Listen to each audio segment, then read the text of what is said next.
Good morning students, welcome to study with Preksha 5483। आज हम आपके लिए लाए हैं क्लास 7th इंग्लिश की वर्कबुक में पहला चैप्टर है 3 क्वेश्चंस। पेज नंबर 4 पर देखिए एक्सरसाइज बी। ये कंडीशनल सेंटेंसेस हैं, शर्त वाले वाक्य जो इफ़ लगाकर बनाएंगे। इफ़ का अर्थ होता है यदि। ये काल्पनिक परिस्थितियां हैं।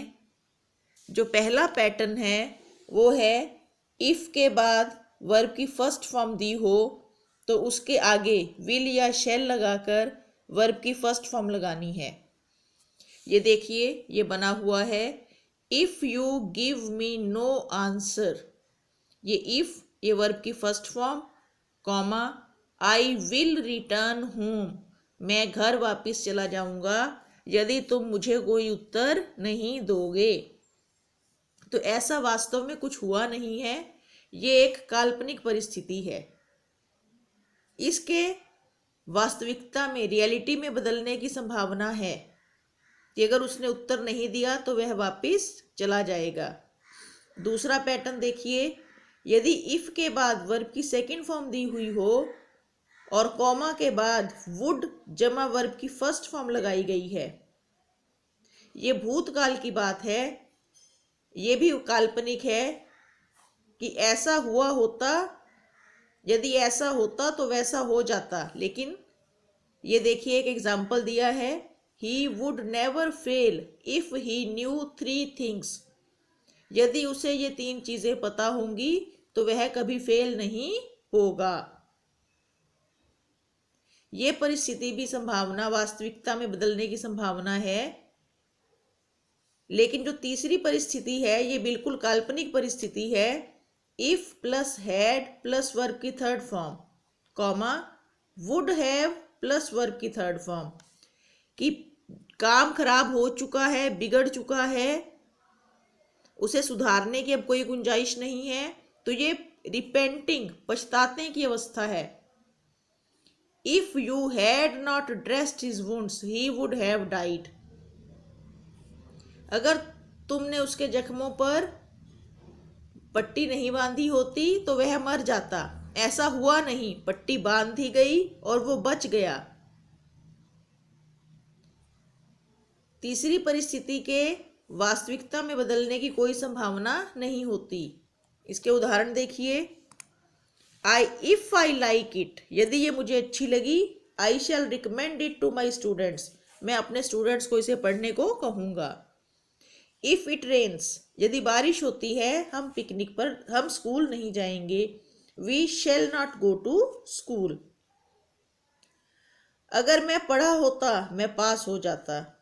ये हैड के बाद वर्ब की थर्ड फॉर्म है। If I had studied I would have got better marks, मेरे और अच्छे नंबर आते। I will not pass if I do not work hard, अगर मैं परिश्रम नहीं करूंगा पास नहीं होऊंगा। If I had a tail, अगर मेरे पूंछ होती, I would not have used my hands, मुझे हाथों की क्या जरूरत थी। पर पूंछ है नहीं, लग नहीं सकती, तो ये टोटली काल्पनिक परिस्थिति है। I will buy A car if I win the lottery, अगर मेरी लॉटरी निकली तो मैं कार खरीदूंगा। ये वास्तविकता में बदल सकती है कि लॉटरी निकल सकती है और हम कार खरीद सकते हैं। If I could fly I would have flown to the park nearby, अगर मैं उड़ सकता तो पार्क में चला जाता उड़ के।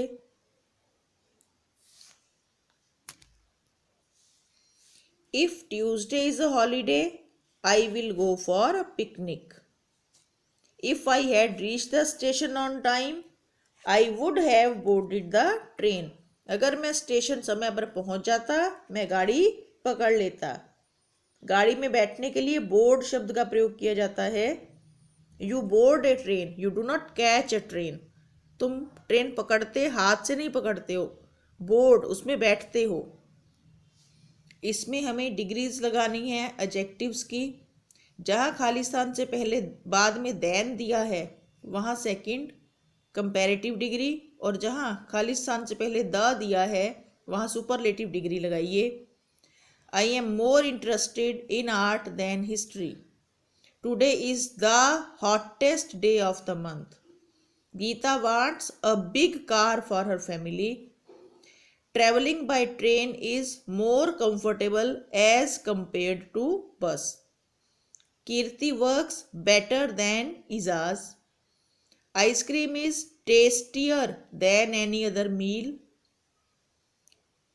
यहाँ y आएगा और y को I में बदल दिया गया है. Steam is hotter than hot water. She is the most intelligent person in her family.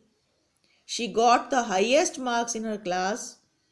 Geeta's health is worse than yesterday. Bad की comparative degree worse. Bad, worse, worst.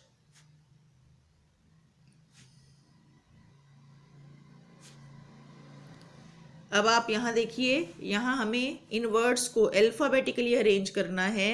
तो उसका एक बड़ा आसान सा तरीका है. यहाँ सबसे पहले आप ABCD लिख लीजिए और फिर A वाला पहले, फिर B वाला, फिर C वाला, फिर D वाला, और जो नहीं होंगे बीच में उनको हम ऐसे काटते जाएंगे. जैसे हमारे पास EFJLNOQS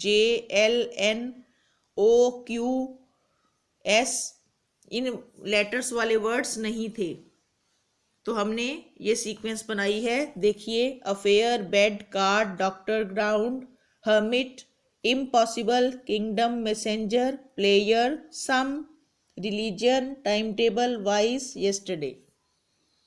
इस तरह से ये काम करना सरल हो जाता है. देखते रहिए study with Preksha 5483. Thank you.